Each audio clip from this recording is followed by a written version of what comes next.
Hello everyone, the battle between Ash and Leon continues in this week's episode of Pokémon Journeys. And boy, do I have to say, this week's episode was amazing. Leon completely turned the tides of the battle early this episode. And that's to no one's surprise because his Rillaboom is broken.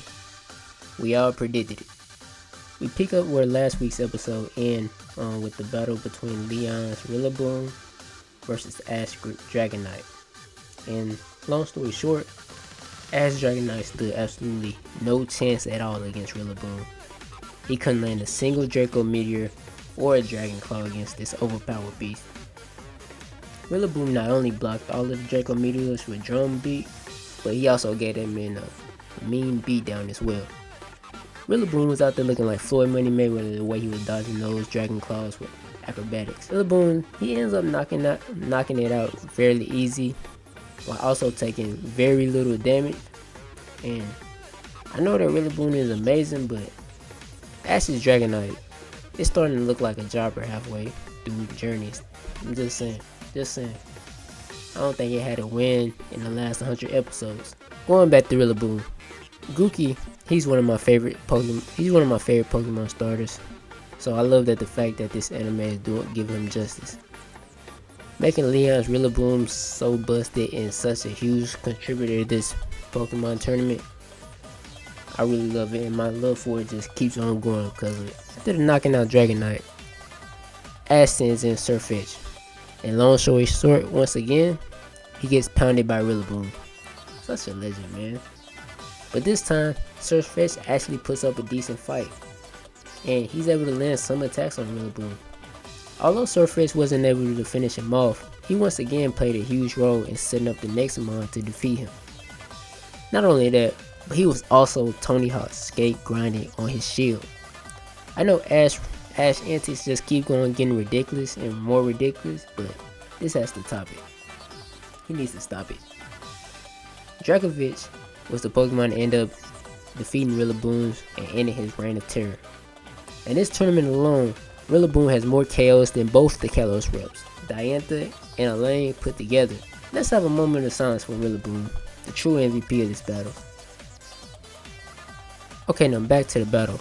Once Rillaboom is defeated, Leon ends up sending out Cinderace. And I'm not gonna lie, I know I said this last video, but I have to say this again. I was really against Cinderace making a team at the beginning, but his Cinderace turns out to be broken as well. The moment we got from the beginning of this battle and the battle we get between it and Dragovich were both phenomenal. The liberal ability and the way that Cinderace battles is a big standout, which helped him lead to an easy victory. Easy victory over Dragovich. Like seriously, what's going on together? Which professor thought it was a good idea to give Leon both of these overpowered starter Pokemon? And why is Sable so trash compared to them? Like, come on, Professor. I know it wasn't Professor Mabel. Well, probably was. Yeah, to be honest, it probably was her. Seeing how close he is to her granddaughter, he's probably playing favoritism, but that's another story for another time. And with the defeat of Dragovich, Ash is down to his very last Pokemon, his partner Pikachu. And in the span of half an episode, Ash lost 3 Pokemon compared to Leon's 1. This really isn't looking good for Ash, but I know that they like to give Pikachu Mickey wins, but a damaged Pikachu versus a healthy Cinderace and Charizard? Yeah, Ash, let's wrap it up. Pack your bags, we'll see you in the next season. This is going to have to be Ash's toughest battle yet. Seeing that Ash's final Pokemon is Pikachu, Leon immediately swaps in his Charizard, as he wants to battle the end, partner versus partner, mano y mano, Charizard versus Pikachu. G-Max Charizard versus Z Move Pikachu. That is because we immediately get the battle between both gimmicks, and it was amazing.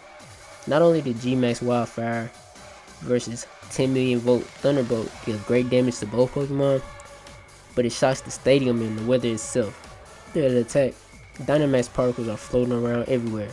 The sky turns black, reminiscent of the darkest day, and Eternatus also shows up, circling above the stadium as he does in the games. I really hope that he doesn't interrupt this battle. Please save it for the end. But that's this week's episode of Journeys. Let me know what your thoughts are for this week's battle. Me personally, I love them and I can't wait for next week's episode. Subscribe, and I'll see you then.